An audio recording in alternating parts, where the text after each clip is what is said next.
안녕하세요. 올해로 36살 된 여자입니다.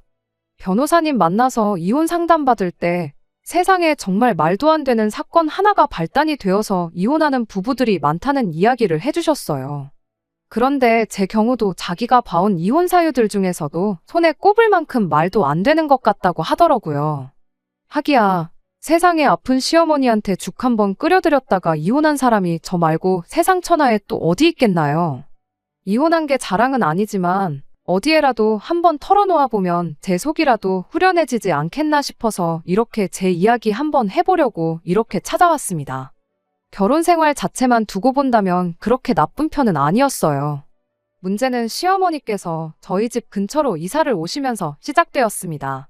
바로 옆집까지는 아니지만 차로 가면 5분 정도 걸리고 걸어서도 15분 내외로 갈 만큼 가깝게 이사를 오셨거든요. 원래도 결혼 전에 신혼집 구할 적에 남편이 시댁 근처에 집을 구하면 어떻겠냐는 이야기를 꺼냈던 적이 있어요. 그때는 나름의 이유가 있기는 했습니다. 친정이 멀기도 하고 저희가 맞벌이 부부라 아이가 태어난다면 여러모로 도움을 받을 수 있겠지 않느냐 하는 이유였지요.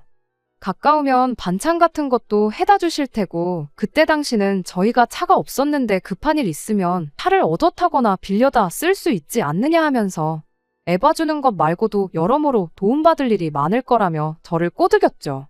생각해보니 틀린 말은 아니다 싶어서 잠깐 혹하긴 했어요.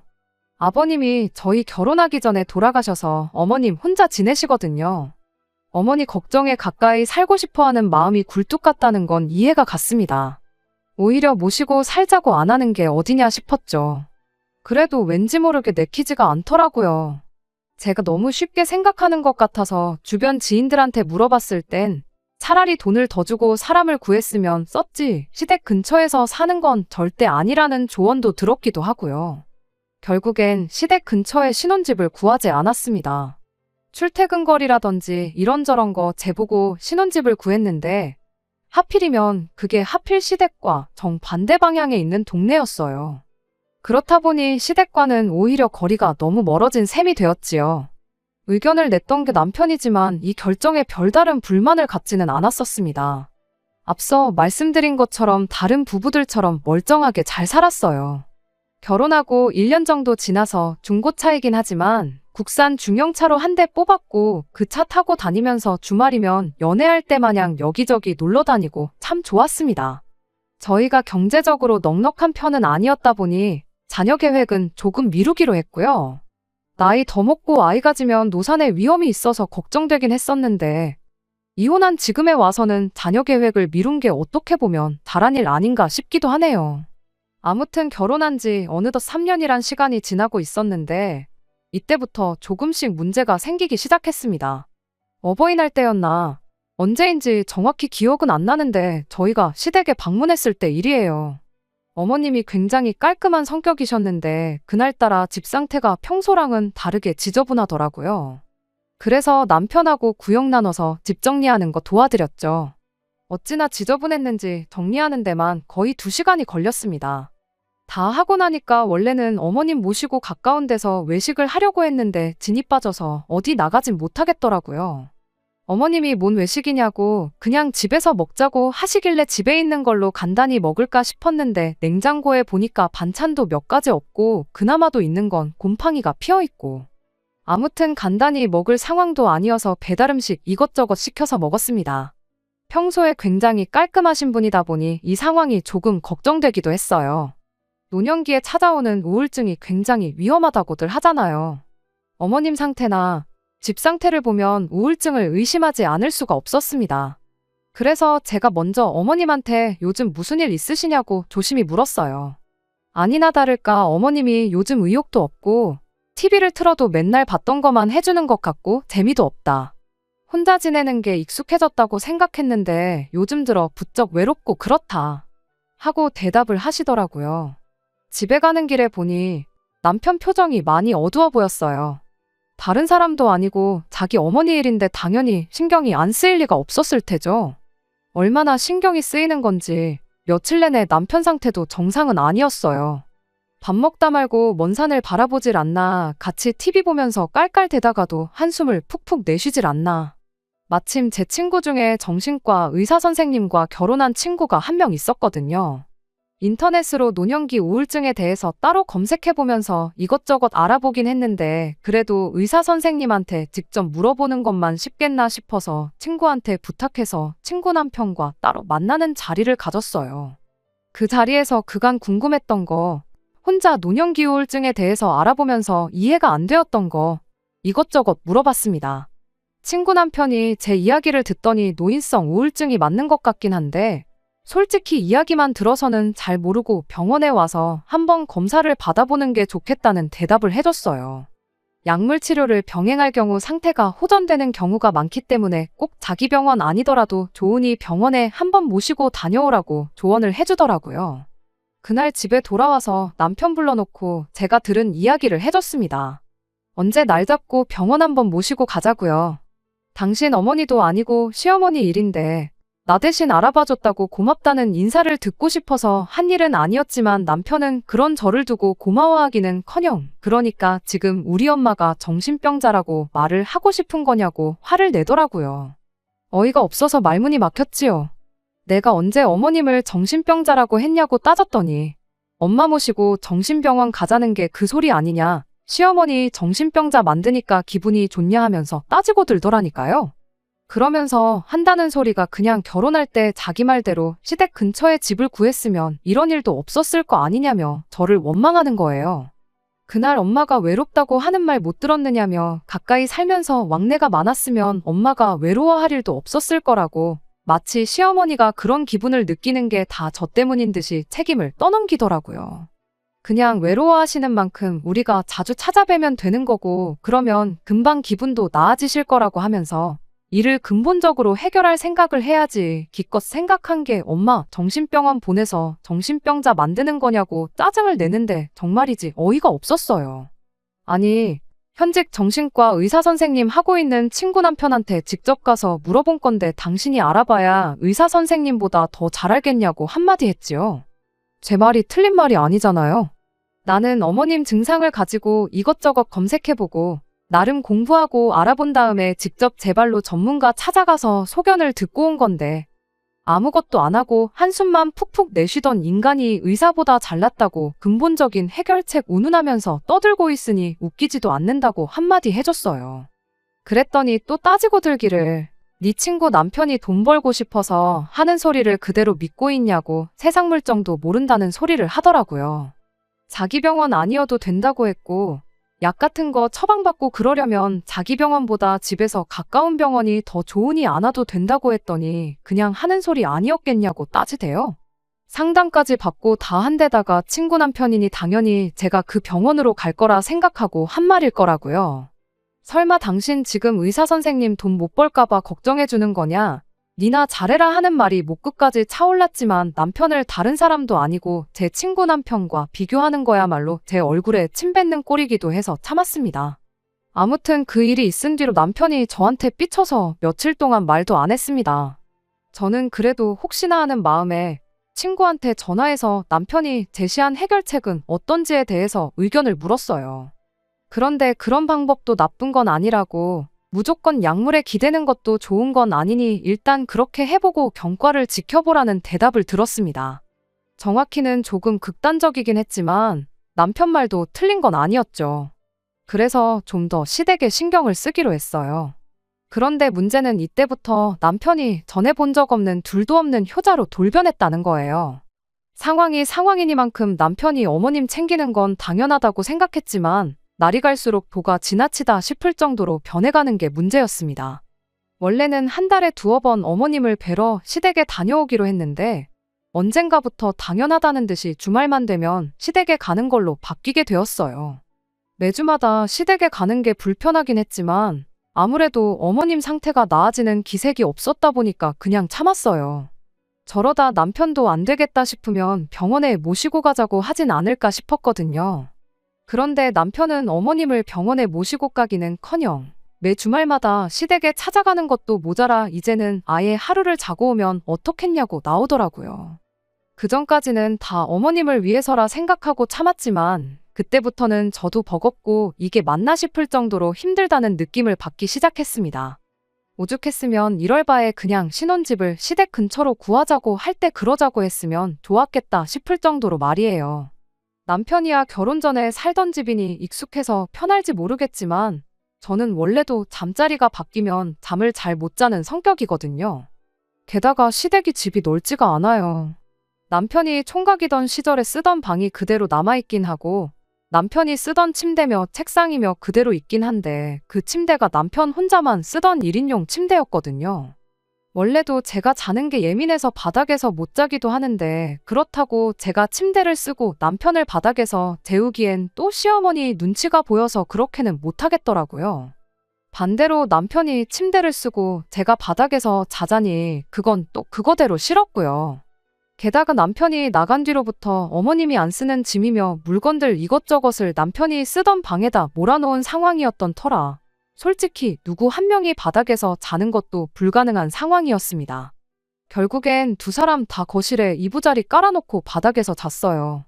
가뜩이나 불편해서 잠도 못 이루겠는데 그 와중에 현관문 센서 등은 아무도 안 지나가는데도 왜 그렇게 지 혼자 껌뻑껌뻑 거리던지. 내내 일하다가 주말 이틀 쉬는 건데 그중 하루를 잠을 설치면서 보내니 피로도 전혀 안 풀리고 쉬었다는 느낌도 전혀 안 들었다 보니 월요일만 되면 몸이 축 처지고 의욕도 안 생기고 무기력해졌어요. 이러다간 어머님뿐만 아니라 저도 우울증에 걸리는 게 아닐까 싶을 정도로 힘들었습니다. 그나마 시어머니께서 저한테 고생이 많다며 늘 고맙다고 해주셨던 게 위안이 되었습니다. 당연히 해야 할 일 하는 건데 생색내지 말라는 남편과 비교하면 천지 차이였으니까요. 그러다 제가 힘들어한다는 걸 시어머니도 어렴풋이 느끼고 계셨었나 봐요. 언젠가 저랑 남편 불러놓고 하시는 말이 둘이서 매번 주말마다 이게 무슨 고생이냐며 당신 혼자 어떻게든 이겨내 볼 테니 당분간 오지 말라고 하시더라고요. 그런데 남편은 그걸 두고 또 저한테 뭐라고 한 소리를 하기 시작했어요. 네가 얼마나 불편한 티를 냈으면 어머니가 저런 말까지 하시겠냐고요. 며느리가 시어머니 눈치 보게 만드는 게 맞냐며 노발대발 아주 난리도 아니었습니다. 그때 저도 인내의 끈이 끊어졌던 것 같아요. 여태까지 아무리 힘들어도 당사자인 어머님보다 힘들겠냐고 되새기면서 몇 번을 참고 또 참았는데 정작 남편이라는 사람이 그런 제 마음은 알아주지 못할 망정. 무조건 어머니가 저렇게 된 것도 시댁 근처로 신혼집 구하기 싫다던 제 탓이고 어머님이 저희 눈치 보는 것 또한 제 탓이고 제 잘못이라고 떠들고 있었으니 말이죠. 그래서 말 나온 김에 확실하게 이젠 더는 못하겠다고 말했습니다. 정 그렇다면 나는 토요일 저녁에 차 끌고 들어갈 테니 당신 혼자 어머님 댁에서 자고 오라고 했어요. 그러니까 그건 또 싫다고 하더라고요. 이유가 뭐냐고 했더니 제가 차를 끌고 가버리면 자기가 집에 들어가기 불편하다는 말도 안 되는 이유였습니다. 어머니가 걱정된다면서 그 정도 불편도 감내 못하냐고 그럼 내가 대중교통 타고 어떻게든 혼자서 집에 가고 차는 두고 갈 테니 어머님 댁에서 있고 싶은 만큼 있다 오라고 했어요. 이젠 또 무슨 이유를 대면서 싫다고 하려나 싶었는데 아니나 다를까 저 먼저 가버리면 어머니가 그걸 가지고 섭섭해하실 거라며 협조 좀 하라고 우기대요. 그만 오라고 먼저 말 꺼낸 게 어머님인데 뭘 자꾸 억지를 부리냐고. 그리고 하늘에 맹세코 힘들긴 했지만 내가 어머님한테 직접적으로 눈치 준 적 없었고 이렇게 계속 어머님 마음만 불편하게 두면 나을 병도 안 낫지 않겠냐고. 차라리 내가 일찍 들어가는 게 도와주는 거라고 한마디 했어요. 상식적으로 생각해도 제가 한 말이 틀린 게 없으니 남편도 어떻게 반박을 못 하더라고요. 그 다음 주가 돼서 어머님한테 앞으로 저는 하루만 있다 가고 남편이 주말 내내 같이 있기로 했다고 말씀드리니 어머님이 잘 됐다면서 그럴 게 아니고 저는 그냥 안 와도 된다고 하시더라고요. 와서 내내 집안일만 하고 그러는 거 보면 안쓰럽고 미안해서 힘들었다고 강하게 입장을 이야기하시는데 아무리 남편이라고 해도 오지 말라고 하시는데 그런 저를 억지로 데려올 수가 없었어요. 그렇게 남편만 혼자 시댁에 다녀오게 되었어요. 이따금씩 한 번은 같이 따라갔다가 적당한 시간 봐서 혼자 돌아오는 식으로 저도 제 나름대로 최선을 다했습니다. 한 번은 남편이 다음날 점심때도 안 돼서 집에 돌아왔길래 뭐 이렇게 일찍 왔느냐고 물어봤어요. 그랬더니 제가 없으면 할 게 없어서 일찍 왔다는 소리를 하더라고요. 우리가 뭐 어머님 댁에 그동안 놀러 갔던 거냐고 같이 시간 보내드리러 갔던 거 아니냐. 이렇게 일찍 올 거면 그동안 뭐하러 하루를 자고 왔냐고. 앞으로는 저녁 식사까지 같이 하고 있을 만큼 시간 보내다가 들어오라고 했습니다. 아무튼 주말에 오롯이 하루를 쉴 수 있게 되니 그건 참 좋았네요. 그렇게 남편만 혼자 시댁에 가기 시작한 지 한 3개월인가 지났을 때쯤 남편이 오며 가며 하는 게 너무 힘들다며 시어머니를 저희 집 근처로 이사시키면서 어머님과 가까운 거리에 살게 되었습니다. 어머님은 평생을 살아온 동네를 떠나기 싫다고 반대를 하셨다는데 남편이 막무가내로 우기니 어쩔 수 없이 추억이 남아있는 집을 정리하고 이사를 올 수밖에 없었습니다. 그 과정에서 저랑은 상의 한마디도 없었고요. 어머님은 당연히 남편이 저에게 말했을 거라 생각했기에 아무 말도 안 하셨던 거였어요. 집이 가까워지면서 시어머니와는 어쩔 수 없이 더 많은 시간을 함께하게 되었네요. 다행인 건 새로 이사한 집은 먼저 살던 집보다 훨씬 더 좁아져서 자고 올 일은 없었다는 거예요. 결혼할 때랑 마찬가지로 모시고 살겠다고 집으로 합가안시킨 게 어디냐 생각하고 좋게 생각하기로 했죠. 그런데 오히려 어머님이 가까이 살게 되니 그렇게 어머니 걱정된다고 챙기던 남편이 어머님한테 소홀해지기 시작했습니다. 주말이 되면 평일에 잘해드리지 않냐면서 그간 자기 못 놀러 다닌 걸 보상이라도 받으려는 듯 혼자 여기저기 놀러 다니더라고요. 친구들하고 1박 2일로 낚시며 캠핑 같은 것도 하러 다니고 일요일 아침에 조기축구회도 나가기 시작하고 그간 남편도 매 주말마다 시댁 오며 가며 고생했으니 그 정도는 못 누릴 건 아니라고 생각했고 어머님도 남편이 주말에 어딜 놀러 간다고 해서 그걸 가지고 섭섭해하지 않으셨어요. 그런데 어이가 없었던 건 남편이 그렇게 놀러 나갈 때마다 저한테 어머니하고 시간 좀 같이 보내라며 부탁을 하고 갔다는 거예요. 그간 자기 혼자 시댁에 오며 가며 하지 않았냐며 저보고 그 정도는 당연히 해줄 수 있느냐고 하는데 할 말이 잔뜩 있었지만 괜히 또 싸우고 싶지 않아서 알겠다고 했어요. 그렇다고 제가 남편한테 져준 건 아니었습니다. 저도 나름대로 계획이 다 있었거든요. 저나 남편 없이도 어머님이 평일이고 주말이고 혼자서 활동적이게 보내실 수 있게 또래분들하고 어울릴 수 있는 동호회 같은 것도 찾아드렸고 구민회관 같은 데서 있는 수업 같은 거 수강 신청도 해드렸어요. 어떤 날 하루는 아예 어머님을 모시고 병원도 다녀왔고요. 그렇게 몇 달 지나니까 어머님이 친구분도 많이 만드셔서 굳이 저희가 아니어도 여기저기 놀러 다니시게 되었고 매일 같이 하던 저녁 식사도 일주일에 한두 번 정도로 줄어들게 되었습니다. 거의 1년 가까이를 고생했는데도 좀처럼 나아지지 않았던 어머님 상태가 엄청 좋아지기 시작했던 거예요. 어머님은 병원 다녀오고 나서 약 먹고 나니까 훨씬 좋다고 하셨는데 남편은 끝까지 그걸 인정하지 않고 자기가 집 근처로 이사를 시킨 덕분에 좋아진 거라고 온갖 생색을 다 냈어요. 뭐 이러나 저러나 어머님 상태가 좋아졌는데 누구 공이 더 컸나 따지고 그럴 게 뭐가 있나요? 좋은 게 좋은 거라고 그냥 그러려니 하고 말았죠. 그러던 어느 날이었습니다. 남편은 또 아침 대바람부터 친구들하고 캠핑을 다녀오겠다며 집을 나갔어요. 나가면서 평소처럼 저한테 집에서 놀지만 말고 엄마 좀 신경 써달라고 말을 하고 나갔고 저는 알겠다고 대답을 했어요. 그때는 어머님 상태가 거의 다 나았다고 봐도 무방할 정도로 좋아진 상황이었다 보니 크게 신경 안 쓰고 점심 조금 지난 시간까지 제 볼일을 보면서 쉬고 있었습니다. 그러다 식사 때가 되니까 어머님 생각이 나더라고요. 아직 식사 안 하셨으면 저희 집에 오셔서 같이 식사나 하자고 물어봐야겠다 싶어서 전화를 드렸어요. 그런데 어머님이 거의 다 죽어가는 목소리로 전화를 받으시더라고요. 무슨 일이냐고 괜찮으시냐고 물었더니 그저께 같이 수업 들으면서 친해진 분들하고 어디를 놀러 갔다 왔는데 그때 뭐를 잘못 먹은 건지 싶다고 하시면서 어제부터 아무것도 못 드신 상황이라고 하셨어요. 그래서 부랴부랴 시댁으로 향했죠. 장염으로 고생해보신 분들은 다 아시겠지만 이틀 동안 밥도 안 먹고 위아래로 쏟아내기만 하면 정말 손도 까딱 못할 만큼 진이 빠지고 힘들잖아요. 그래서 죽이라도 한 그릇 끓여드려야겠다 싶어서 찾아간 거예요. 아니나 다를까 어머님이 얼마나 고생을 하셨는지 얼굴이 아주 반쪽이 되셔서는 집에서도 거의 기어다니다시피 계시더군요. 잠시만 기다리시라고 금방 죽이라도 끓여서 드릴 테니 일단 그거 드시고 기운 좀 차리시라고 했죠. 그리고 시댁에 있던 재료들 가지고 야채죽을 끓이기 시작했어요. 그러던 중에 남편한테 전화가 왔습니다. 한참 캠핑장 다 도착해서 놀고 있는데 같이 놀러간 친구 한 놈이 룸사롱 다녀온 영수증을 마누라한테 들켜서 대판 싸움이 나는 바람에 결국 캠핑이 파투가 나버렸다더라고요.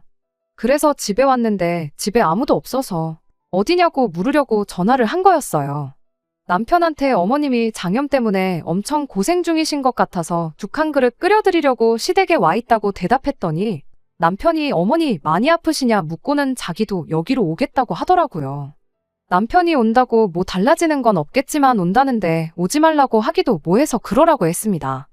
그리고 저는 다시 죽을 끓이기 시작했지요.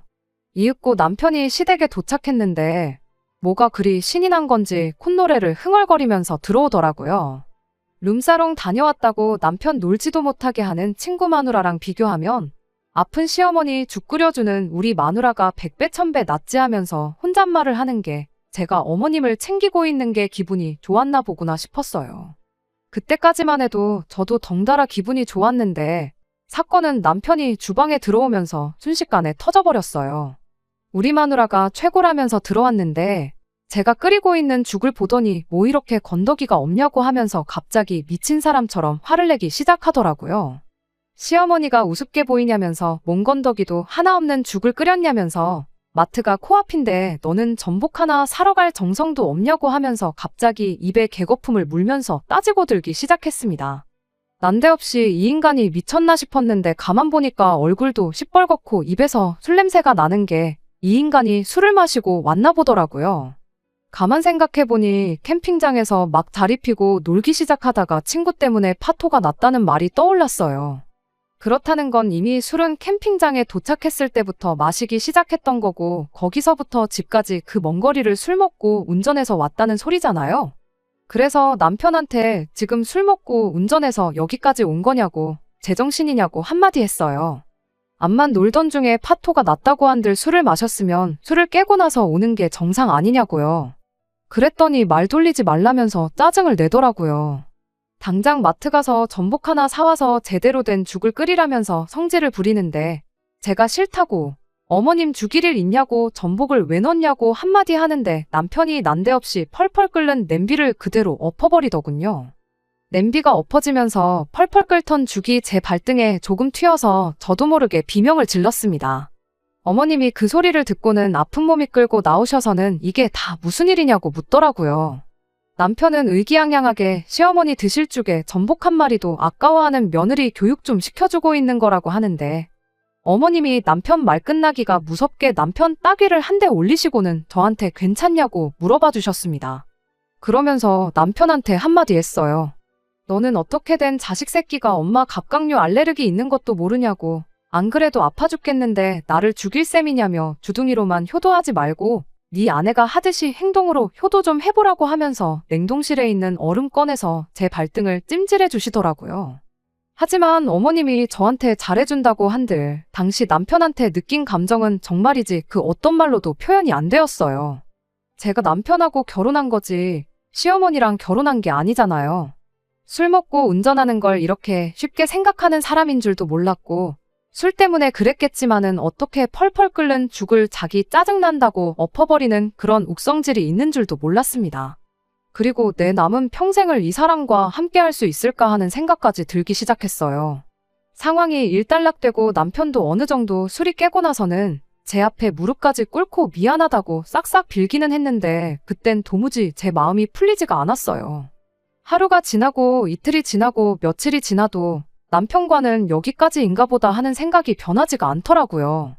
남편이 제 근처에 있는 뭘 집으려고 팔을 뻗는데 괜히 심장이 떨리고 겁이 날 지경에 이르니 그때가 돼서는 이혼 말고는 답이 없겠다 싶었습니다. 그래서 그 길로 이혼 전문 변호사님을 만나 상담을 받았고 이혼 사유가 될 만한 부분이 한두 가지가 아니라는 답변을 듣게 되었습니다. 그리고 며칠 더 고민한 끝에 결국 남편한테 이혼하자는 말을 꺼내게 되었어요. 그때도 얼마나 떨렸는지 몰라요. 또 이 사람이 눈깔이 뒤집혀서 해코지를 하지는 않을까 싶었거든요. 다행히 맨정신일 때 남편은 술 마셨을 때와는 다르게 꽤나 이성적이었네요. 두 번 다시 그날 같은 실수가 없게 하겠다고 정말 미안하다고 그날처럼 싹싹 빌기 시작하는데 무릎까지 꿇고 빌고 있는 남편을 보니 안쓰러운 마음이 들긴 했지만 같은 일이 또 일어나지 않을 거라는 보장이 어디 있나요? 그날은 끓는 죽으로 끝이 났지만 다음엔 뭐가 될지 모르는 일이잖아요. 저는 끝내 제 뜻을 굽히지 않았어요. 남편은 자기 혼자 빌어서는 안 되겠다 싶었는지 어머님까지 집에 불러냈습니다. 어머님까지 가세해서 빌면 제가 마음을 돌릴 거라고 생각했는가 봐요. 그런데 의외로 어머님은 거기서 당신 아들인 남편의 편이 아니라 제 편을 들어주셨습니다. 똑같은 상황이 당신한테 벌어졌다면 당신도 저랑 똑같이 이혼을 했을 거라고요. 어머님하고는 나중에 단둘이 만나 이야기를 나눴어요. 솔직히 이혼 안 했으면 하는 마음이 굴뚝 같지만 그 꼴을 내 두 눈으로 똑똑히 봤는데 어찌 이혼하지 말라는 소리를 하겠냐고. 당장 당신한테도 딸이 있었다면, 그리고 그 딸한테 똑같은 일이 벌어졌다고 가정하면 딸이 이혼을 안 한다고 해도 당신이 나서서 시키셨을 거라고 하시더라고요. 마지막으로 제 덕에 당신 마음의 병도 다 나았고 새로 이사 온 동네에서 새로운 친구들 만나게 도와줘서 이렇게 제대로 인생의 2막을 시작하게 만들어준 게 참 고맙다고 평생 저에 대해서 좋은 기억만 간직하고 살겠다는 말을 해주셨네요. 어머님까지 나서서 이혼을 하라고 하시니 남편도 결국 그 뜻을 꺾을 수 없었고 그렇게 저희는 합의하에 이혼하게 되었습니다. 삐뚤어진 효심이 멀쩡한 사람을 이렇게까지 변하게 만들 줄은 몰랐습니다. 남편이 원래부터 그런 사람이었다고 한다면 할 말 없지만 그래도 같이 살면서 좋았던 기억만 남기려고 노력해 보려고요. 끝까지 들어주셔서 감사합니다. 오늘의 사연은 여기까지입니다. 구독과 좋아요, 알람 설정 부탁드리고 더 좋은 사연으로 다시 찾아뵙겠습니다. 감사합니다.